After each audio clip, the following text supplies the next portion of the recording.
જય દ્વારકાધીશ મિત્રો, જ્યારે હું ઘરે પાછી ફરી ત્યારે મારી પડોશણ મનીષા લગભગ મારા પર તૂટી પડી અને ચીખી ઉઠી. હવે હું વધારે સહન નથી કરી શકતી.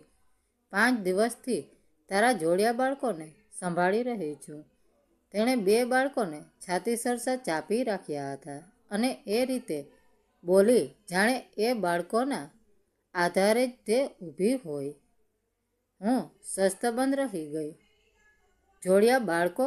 મેં તો ક્યારેય બાળકોને જન્મ જ નથી આપ્યો. મનીષાએ ધ્રુજતા હાથે એક ચિઠ્ઠી આગળ ધરી. અક્ષરો મારા જ હતા. બિલકુલ એવા જ આબેહૂબ. જલ્દી પાછી આવીશ. કૃપા કરીને આ લોકોનું ધ્યાન રાખજે. મારા પેટમાં ફાળ પડી. મેં આ ચિઠ્ઠી ક્યારેય લખી નહોતી. મેં તરત જ પોલીસ સ્ટેશને ફોન કર્યો, એમ વિચારીને કે બધું સપટસ થઈ જશે. પરંતુ કોઈ સત્તાવાર નિવેદન આવે તે પહેલાં જ DNA રિપોર્ટ આવી ગયો અને પરિસ્થિતિ વધુ વણસી ગઈ. કારણ કે રિપોર્ટમાં એ નહોતું જણાવ્યું કે બાળકો કોના છે. તેણે એ જણાવ્યું કે હું ખરેખર કોણ છું. હું મારા માતા પિતાના ઘર જયપુરથી દિલ્હીના મારા ફ્લેટ પર પાછી ફરી રહી હતી. હજી પણ જૂની દલીલોનો પડઘાવો મારા મગજમાં ગુંજી રહ્યો હતો અને મમ્મીના ફૂલોવાળા અંતરની સુગંધ મારા સ્કાર્ફમાં વસેલી હતી. રાતના લગભગ 10 વાગી રહ્યા હતા જ્યારે મેં તેને જોઈ. મારી પડોશણ મનીષા મારા દરવાજા સામે ઊભી હતી. મનીષા તો મારી જેમ દિલ્હીની જ હતી, પણ તેનો ચહેરો ફિક્કો પડી ગયો હતો. આંખો નીચે કાળા ડુંગાળા પડી ગયા હતા. તેણે 2 બાળકોને જાડી ચાદરમાં લપેટીને છાતી સરસા ચાપી રાખ્યા હતા. જાણે 5 દિવસથી ઊંઘ ન મળ્યા પછી એ જ તેનો ચહેરો હોય. હવે હું વધારે નથી સાંભળી શકતી. તેણે કોઈ ઔપચારિકતા વગર સીધું જ કહ્યું, 5 દિવસથી તારા જોડિયા બાળકોને સાચવી રહી છું. હું થ્રીજી ગઈ. જાણે લોભીની હવા જ ગાયબ થઈ ગઈ હોય. જોડિયા બાળકો? મારો અવાજ સુકાઈ ગયો. મનીષા, મેં તો ક્યારેય બાળકોને જન્મ જ નથી આપ્યો. મનીષા એક વિચિત્ર અને તૂટેલી રીતે હસી. એવી હસી જે રડવાની અણી પર હતી. વૈશાલી, મારી સાથે આવું ના કર. તે જ મને ચિઠ્ઠી આપી હતી. તારા પોતાના જ અક્ષરોમાં કહ્યું હતું કે બહુ જરૂરી કામ છે અને જલ્દી પાછી આવીશ. અને 5 દિવસ થઈ ગયા. તેણે ધ્રુજતા હાથે એક વળેલી ચિઠ્ઠી મને બતાવી. અક્ષરો આબેહૂબ મારા જ હતા. કોઈ નકલ નહીં, અસલી. જાણે કોઈએ મને આખી જિંદગી લખતા જોઈ હોય. જલ્દી પાછી આવીશ. કૃપા કરીને આ લોકોનું ધ્યાન રાખજે. મને લાગ્યું જાણે મારા પગ નીચેથી જમીન સરકી ગઈ હોય. મેં આ ચિઠ્ઠી નથી લખી. હું ગણગણી. મનીષાએ થૂક ગળ્યું. તો પછી કોણે લખી? અને આ 2 બાળકોને મારી પાસે કોણ મૂકી ગયું? બંને જોડિયા બાળકો એક સાથે રડવા લાગ્યા. તેમનો રડવાનો અવાજ ઝીણો હતો, પણ સીધો છાતીમાં વાગી રહ્યો હતો. તેમનામાંથી દૂધ, ટેલ્કમો પાવડર અને થાકની ગંધ આવી રહી હતી. મનીષા હતાશ હતી, પણ હું મારી હાલત તેના કરતાં પણ વધારે ખરાબ હતી. મારો દરવાજો બિલકુલ બરાબર હતો. કોઈ તોડફોડના નિશાન નહોતા. કોઈ મારી બિલ્ડિંગમાં ઘૂસ્યું, મારી પડોશણ સાથે વાત કરી અને મારા નામના પડેલા અક્ષરોથી સહી કરી ગયું. મેં ઠંડા પડી ગયેલા હાથોથી પોલીસને ફોન કર્યો. તેઓને હવે અટકશો નહીં, ઓપરેટરે કહ્યું. પેટ્રોલિંગ ગાડીઓ રસ્તામાં છે. પોલીસ જલ્દી આવી ગઈ.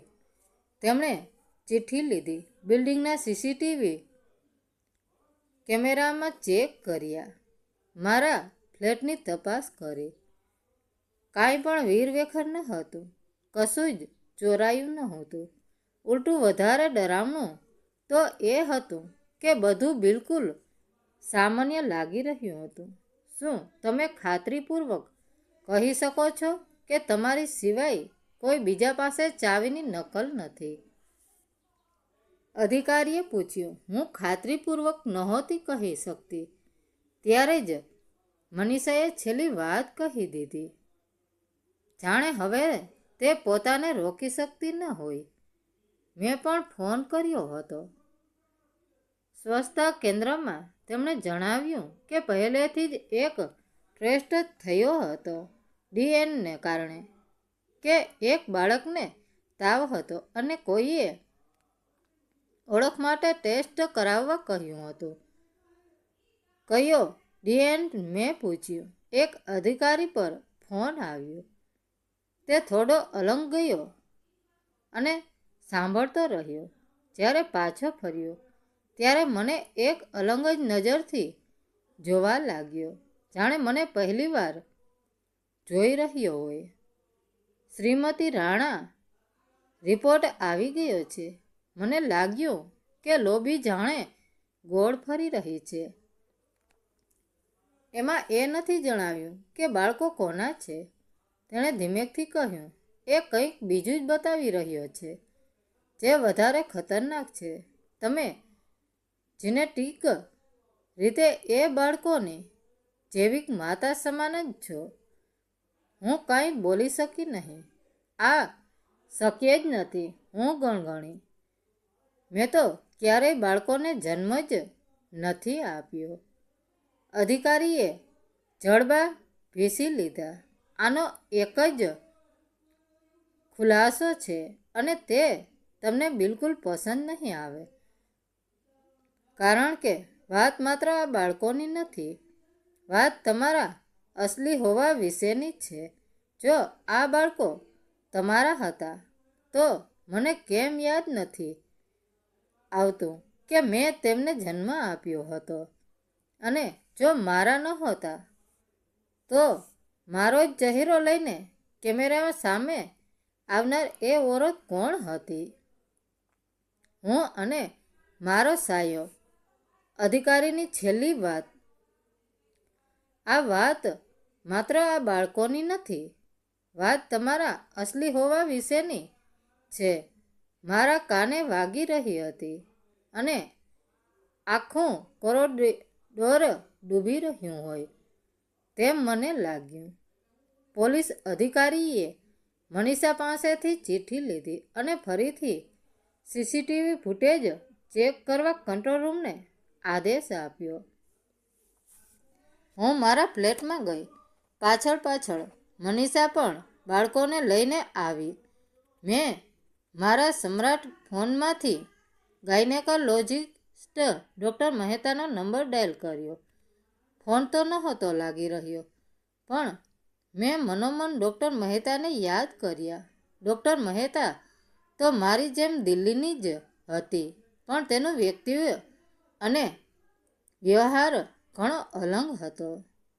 તેના રૂમમાં હંમેશા સુખદ મૌન અને સ્ત્રીઓની તકલીફોના સમાધાનની સુગંધ રહેતી. તેની સારવારથી અનેક સ્ત્રીઓના સુકાઈ ગયેલા વંશ ફરીથી લહેરાતા. ડૉક્ટર મહેતા જ્યારે પણ કોઈ ઓપરેશન કરતી ત્યારે કોઈ પવિત્ર મંત્રનું ઉચ્ચારણ કરતી હોય તેવું લાગતું. તેણે આ વાસ્તવિકની કોઈ સ્ત્રીને નિરાશ થવા દીધી નહોતી. મેં પણ તેને હંમેશા સામાન્ય સન્માન નજરે જોઈ હતી. તેણે અનેક નિસંતાન પરિવારોમાં ખુશીઓના રંગ પૂર્યા હતા.